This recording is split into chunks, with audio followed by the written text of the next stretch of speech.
Hello everyone, my name is Sev. Today we're gonna play some Hearts of Iron 4. It's gonna be an English video instead of an Italian one because did you know that you could move this window like this? I wanted to play as a country that many people didn't know existed. Peru. So I googled Peru on YouTube and it seems like not many people like to play with this country. Today we're gonna show you what we can do. Well, everyone knows what you can do with Peru, but I'm gonna show you how to do it and how to have fun because this is a game.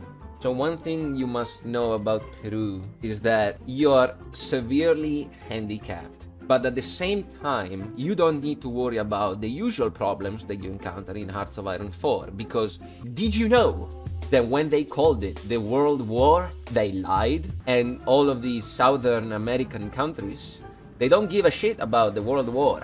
So you can just babble about and conquer all of the Northern, Southern American thing. Anyway, we are playing as Oscar Benavides. This guy. So why didn't Peru do anything in the real world? Well, basically corruption. So we're gonna start with export focus, which is nice. Volunteers, which is not bad. Civilian economy, which we need to fix. The general focus 3, which we're going to use to our advantage to speedrun to weapons 3 in 1940. Oh look, we have artillery. That's a plus. This is as far as you can get with pluses. In summary, we are severely research handicapped. We only have 2 slots.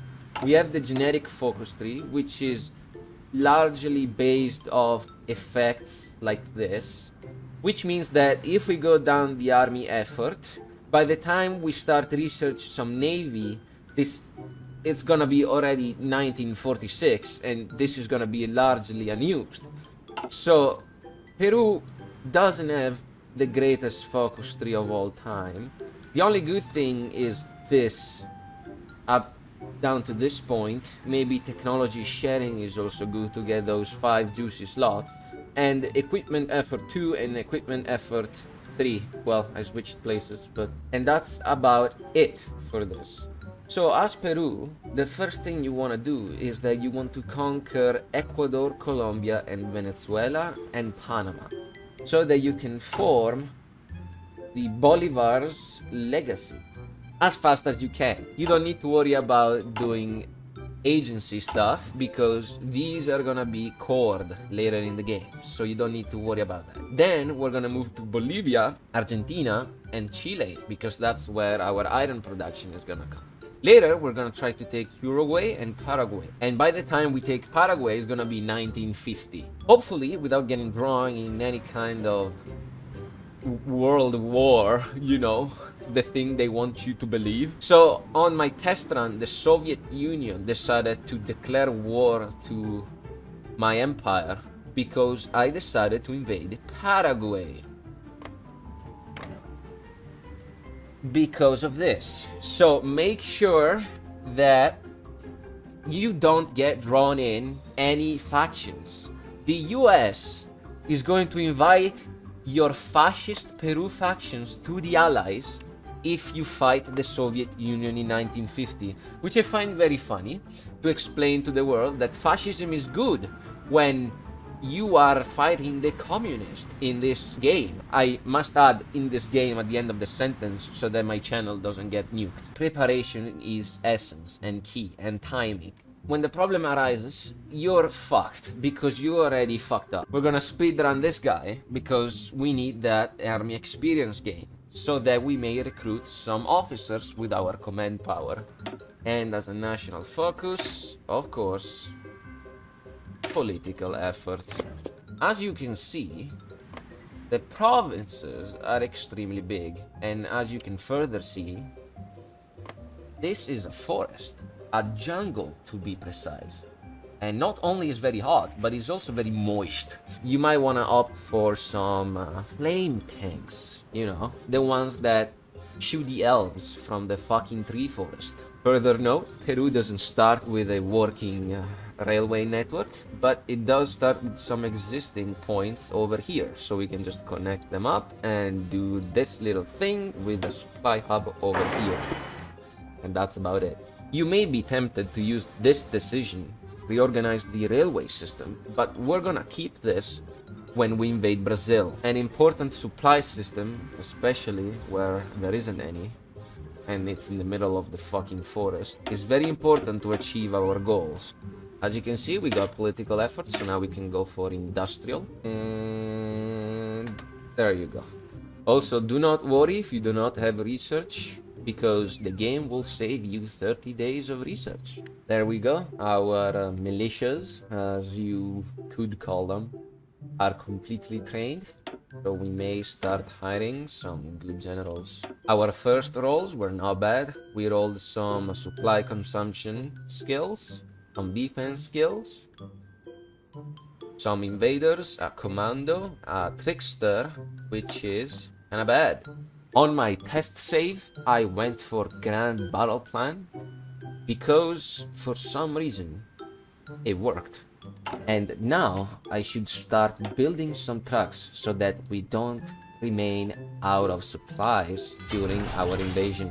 What we also need to worry about is our stability, because we don't have high enough war support for an assault and invasion. So I have taken some decisions to make sure that our stability stays above 30%. Let me declare war. So, what's going to happen now is that the enemy is going to attack us, and shortly after that we're going to mount a counterattack. And we're gonna do it very carefully. Seems like the enemy doesn't want to attack us, so we're just going to attack them. As you can see, we're suffering some supply penalties, but our trucks should be coming in while we fight. And that's not gonna be a problem. And here we are. Just as I predicted, Italy decided to supply us some weapons and support equipment that we don't currently need. I know I'm making a big deal of fighting Ecuador, but what we're trying to do here is a grand balancing act. Our losses are almost insignificant compared to theirs, and we won.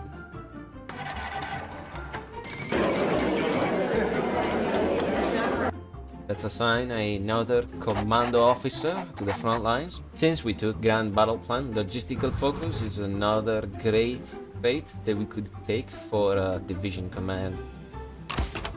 Everyone seems to be ready. Let's war.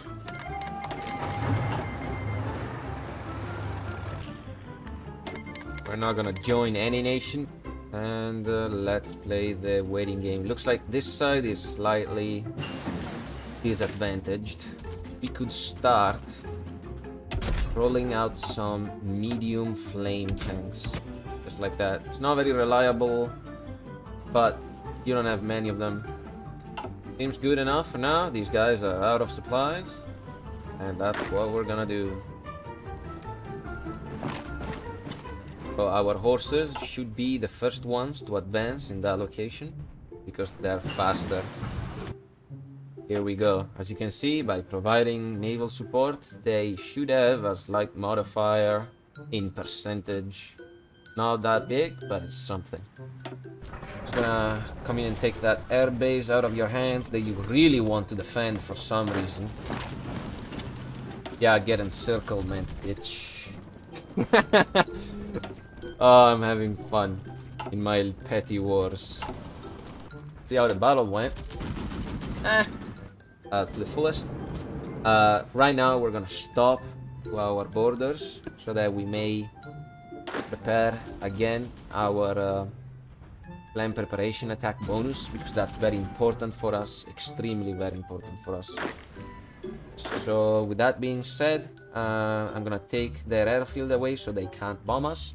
We lost one Mountaineer division, very sad. We had many losses.